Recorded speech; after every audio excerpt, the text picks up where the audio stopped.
Catherine led me to the locked room. Naira was still nearby, standing guard, doing what she was told, posture stiff with uncertainty. "Naira," Catherine said, "could you let us in?" Naira nodded and unlocked the door. She didn't ask what was inside. She didn't even meet my eyes.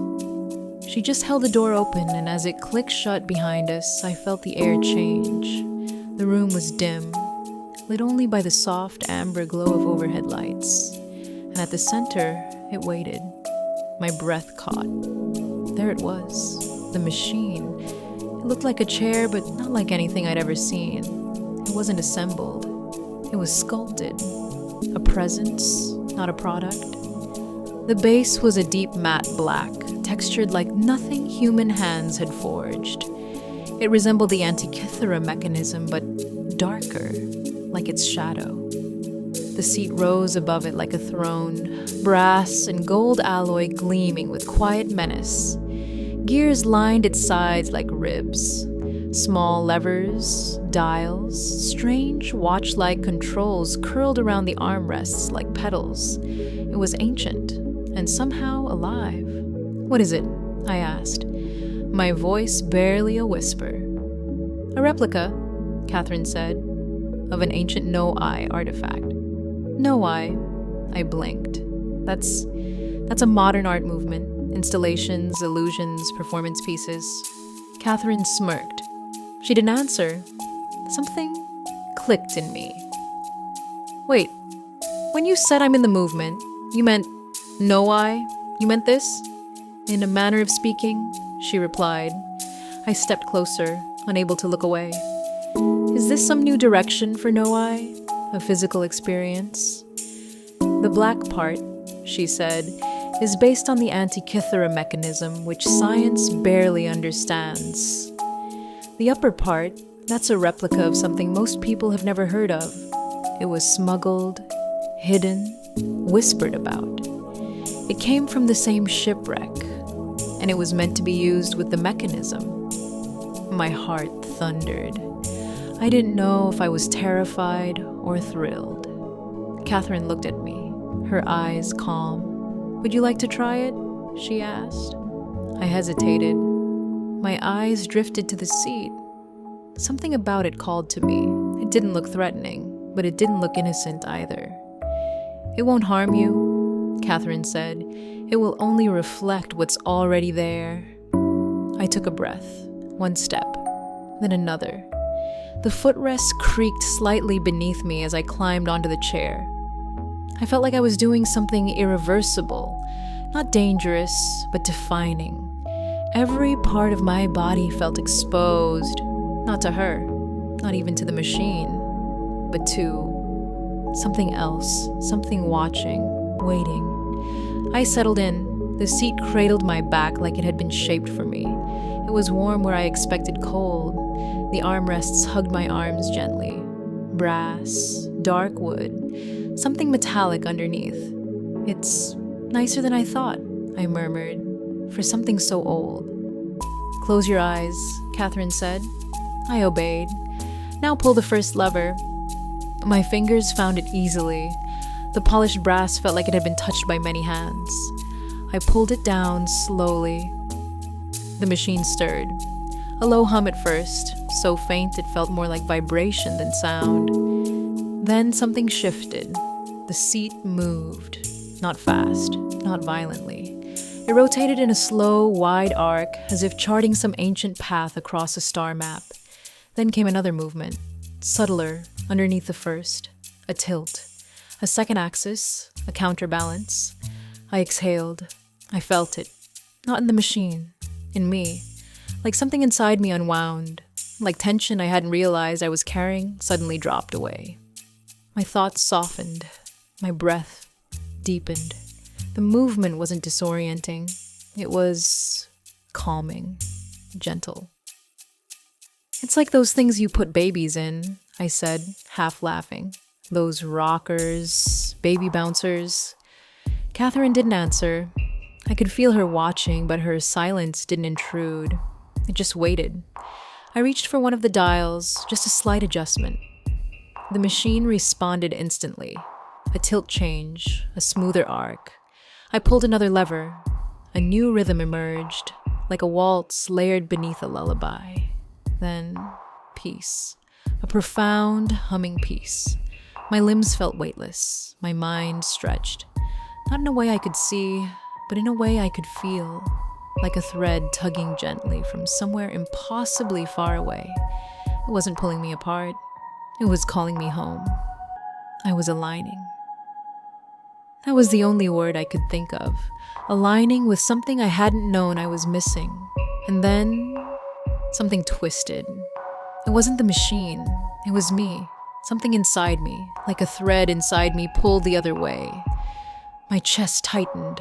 A cold ripple shot through my stomach. My throat closed. The harmony cracked. I gasped. Suddenly, I wasn't aligned anymore. The rhythm was still moving, but I wasn't in it. I was out of sync, not pushed out, pulled away by something in me. My eyes flew open. I clutched the armrests. The machine was still calm, still balanced, still doing what it had always been doing. But I wasn't. I jerked forward, breaking the motion. I scrambled down, stumbling as my feet hit the floor. I barely heard Catherine call after me. I ran down the hallway, through the staff door, into the restroom. I hit the floor on my knees and vomited. The nausea was absolute. Full body, full mind. But underneath it was something far worse. It hadn't just been physical. It was as if something inside me had screamed, pulled me out, refused to align. I sat back, shaking, wiping my mouth, gasping for air. I had felt it. Alignment. Real alignment. And then, something deeper, something I couldn't name, had pulled in the opposite direction. Not fear, not rejection, resistance. Like a train I was riding suddenly switched tracks, but some part of me hadn't boarded. Like there was something inside me that refused what the rest of me wanted. I stood slowly. My legs trembled. I washed my face and stared at myself in the mirror. I didn't recognize the expression on my own face. I had to go back. I didn't know why. I just knew I had to. So I did. The door to the room was slightly ajar. I slowed my steps when I heard Catherine's voice from inside. She was speaking softly. Too softly for anyone else to hear unless they were already eavesdropping. Yes, Alexander, she immediately felt how to use it, but then something went wrong. A pause. My breath caught. I don't know. Motion sickness. She just went to the toilet. Another pause. Okay, talk to you later. I pushed the door open without waiting for the conversation to end. Catherine turned, her phone already lowered, expression unreadable. She didn't flinch. Are you all right? She asked. What happened? I forced a smile. The kind you wear when everything is unraveling, but you refuse to let a single thread show. It wasn't the machine, I muttered. It was me. And then I walked past her like nothing had happened. Like I hadn't just run out and vomited into a sink because something in me screamed louder than reason. I just need a quick break. Catherine nodded once, no judgment in her eyes. Of course, I'll take over here. I didn't stop. I didn't thank her. I just kept walking. I reached the office, closed the door behind me with more force than I meant to, slipped off my shoes, and collapsed onto the couch. My legs felt hollow. My hands were cold, but I could still feel it. Not the nausea. That was gone. It was something deeper. Emotion. Perhaps in my stomach or in my blood. In my thoughts. Like my mind hadn't fully stepped off the machine. I closed my eyes, and the rotation returned. Only now, I was dreaming. I floated in something that looked like space, but softer, bluer. A velvet ether that wasn't quite sky, wasn't quite ocean. It pulsed gently around me, a silence so deep it felt alive. I wasn't alone. There was a boy with me, small, maybe 4. But his eyes were ancient, older than memory, wiser than language. I didn't recognize him, and yet every cell in my body ached like it had been missing him since before I was born. He held me, not like a child needing comfort, but like someone reminding me who I was, what I was, that I belonged.